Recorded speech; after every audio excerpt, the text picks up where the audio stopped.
자, 오늘은 여러분들과 정서의 정과정곡이라는 고려가요 한 편 또 공부해 보도록 하겠습니다. 교환 참조해 주시면 되겠고요. 여러분들 교재와 함께 같이 보시면 되겠습니다. 먼저 교환 보면서 참고해 보도록 할게요. 먼저 이 작품의 그 제목이라고 할 수 있는 이 정과정은요.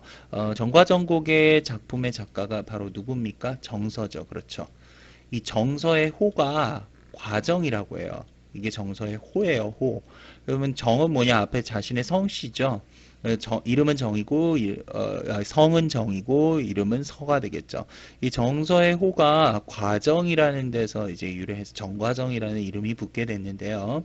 핵심 정리를 먼저 잘 살펴보시면, 이 정서라는 사람이 유배지에서 의종에게, 그러니까 자신이 이제 어떤 그 정치 사건에 휘말리면서 유배를 당하게 되죠. 여기에 보면 그 유배지에서 바로 의종에게, 그 당시 왕이었던 의종에게 자신의 억울함과 결백을 밝히고 자신과의 약속을 상기시키고자 지은 노래. 어떤 약속? 임금께서 분명히 자신의 어떤 그 억울함, 누명이 다 밝혀지고 나면 다시 불러주겠다고 했던 약속.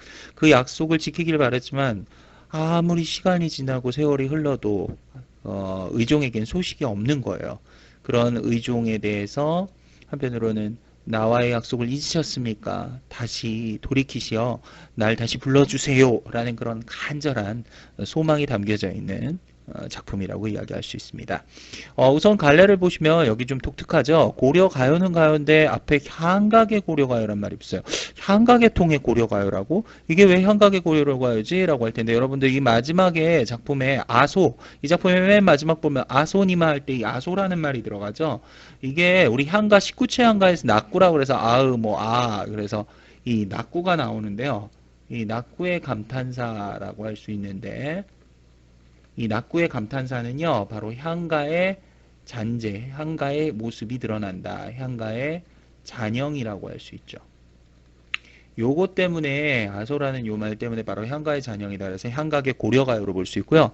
기서결의 3단 구성으로 된 비련시, 연이 나눠지지가 않았죠. 다른 그 고려가요들은 연이 일정하게 구분이 되어 있는 걸 볼 수 있는데 이거는 연이 나뉘지 않았다라고 할 수 있는 거죠. 연이 나뉘지 않음. 그래서 비연시 아닐비 연연 연이 나뉘지 아니한시다라는 거죠.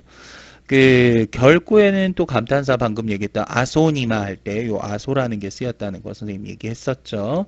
요거를 좀 기억을 해 주시면 되겠고요. 아소라는 요분 잘 기억해 주시면 좋겠습니다. 그래서 성격상으로는 서정적 유배시, 서정적이면서도 유배시고요. 연군가, 임금에 대한 사모의 정 이런 것들이 좀 드러났죠.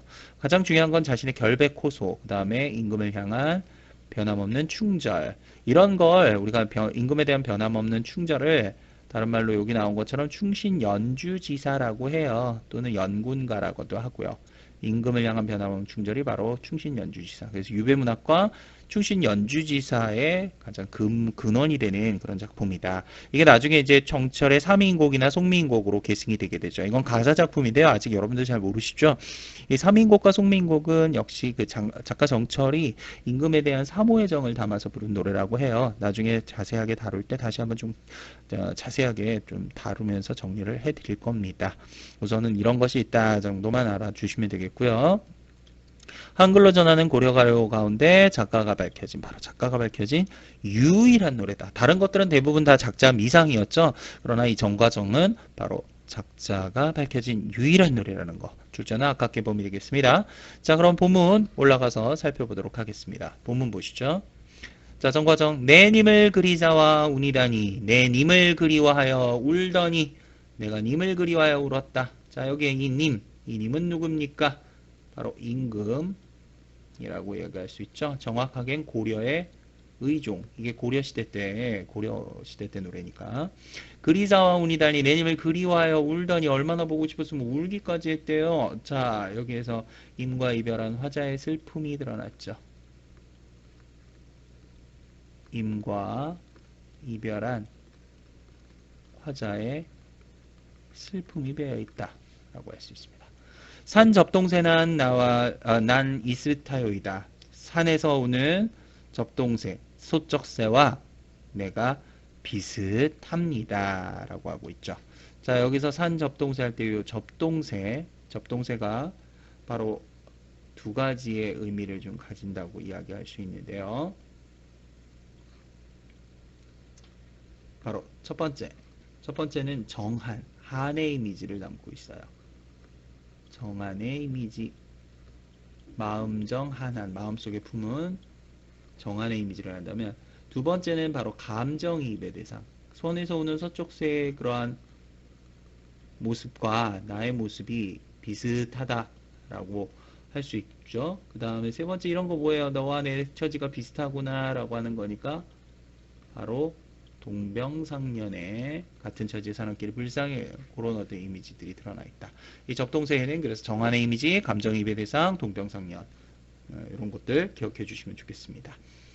산에서 오는 접동새가 비슷합니다. 내 님을 그리워하여 내가 울고 있는데 그 산에서 오는 접동새가 그 우는 접동새의 모습이 나와 비슷한 것 같습니다. 라고 하네요. 아니시며 거칠으신다 라으. 자, 옳지 않으며 거짓인 것을 뭐가? 자신이 이렇게 유배된 게 내가 죄가 없는데 그게 아닙니다. 옳지 않습니다. 거짓입니다. 자신이 유배된 것은 잘못된 것입니다. 라는 걸 아뢰고 있는 거죠. 잔월효송이 아라시리이다 라고 했는데 새벽의 달과 별이 알 겁니다. 자, 여기서 잔월효송, 이건 뭐 천지신명이라고도 하는데 우리가 왜 너무너무 억울하면 그런 말 하잖아요. 간혹 가다가 야 하늘이 알고 땅이 알아. 난 절대 그런 일 한 적 없어. 뭐 이렇게 얘기하잖아요. 하늘이 알고 땅이 안다. 하늘과 땅은 여기서 이제 나의 뭐 결백을 알아줄 절대적 존재인 것처럼 여기서 잔월효송이라는 건 화자의 결백을 증명해 줄 존재가 되는 거죠. 그래서 이 잔월효송이 아라시리다 이 부분은요 화자의 결백을 증명해줄 존재, 자연물에 의지해서 자신의 억울함을 호소하는 거죠. 화자의 결백을 증명해줄 존재라고 얘기하시죠. 자연물에 의지해서 자신의 결백을 호소하고 있다라고 할 수 있습니다. 넋이라도 님은 한데 여져라. 내 영혼이라도 넋이라도 영혼이라도 님과 함께 하고 싶습니다. 참 임금에 대한 충성심이 대단합니다 라고 할 수 있을 텐데 바로 이런 거 일편단심이라고 얘기를 하죠. 임금에 대한 충절이고요. 벽이시더니 니러시립니까? 저를 헐떴던 사람들이 누구십니까? 벽이시더니 헐뜯던 이가 니러시리까? 나를 헛뜯던 사람이 누구입니까? 이 부분은요. 바로 자신을 모함한 사람들에 대한 원망과 한탄이죠. 자신을 원망한 사람들에 대한 자신을 원망한 게 아니라 자신을 모함한이죠. 선생님이 잘못 말했네요. 자, 이 부분만 좀 지우고 다시 볼게요.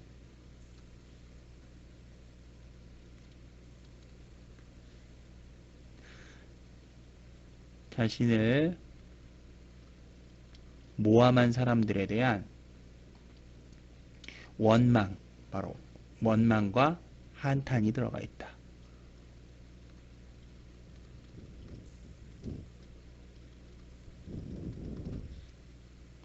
과도 허물도 천만 없소이다. 나는 잘못도 허물도 정말 천만 가지 하나도 없습니다. 이 천만이라는 건 진짜 수치적인 표현이라기보단 자신의 결백을 주장하기 위한 자신의 결백을 주장하기 위한 표현이다 라고 할 수 있겠네요. 무릿 말이신겨 무사람들이 다른 무사람들이 나를 모함하는 말입니다. 참소하는 말입니다. 사르뿐디어 사라지고 싶습니다. 또는 뭐 슬픕니다. 뭐 이렇게도 해석이 돼요. 사라지고 싶습니다나 슬픕니다. 뭐 슬픕니다라고 교재에서는 아마 해석이 되어 있는 걸로 알고 있는데요. 뭐 그렇게 표현을 하셔도 상관은 없습니다. 그래서 슬픕니다라고 해서 여기서는 감정의 직접적 표출이라고 할 수 있겠죠. 감정의 직접적 표출. 슬픕니다. 님이 나를 하만 이 자신이니까 님이 나를 벌써 잊으셨습니까? 날 불러주시겠다고 했는데 다시 불러주시겠다고 했는데 날 벌써 잊으신 것입니까? 아소님아, 님이시여 도람 들으시아 깨우셔서 돌이키시어 다시 사랑해 주세요라고 하죠. 자, 이 마지막 행 도람 들으시아 깨우셔서 이 부분은 주제구라고 할 수 있어요. 주제구. 그래서 여기에서는 애원의 감정이 들어가 있죠. 간절하게 바라는 이런 애원의 감정이 들어있다 라고 정리해 볼 수 있겠습니다. 자, 크게는 그래서 이 작품은요 기서결로 나눌 수 있는데 기는 1에서 4행까지를 기라고 할 수 있겠고요. 자신의 처지와 결백을 호소하고 있죠.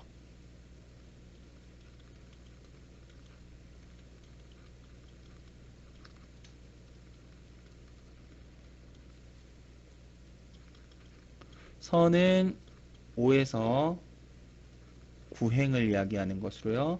자신의 결백을 해명하고 있고요.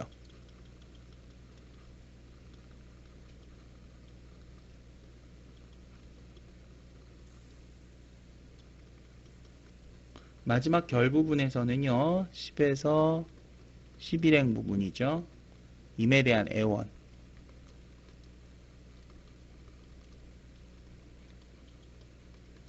이라고 할 수 있겠습니다.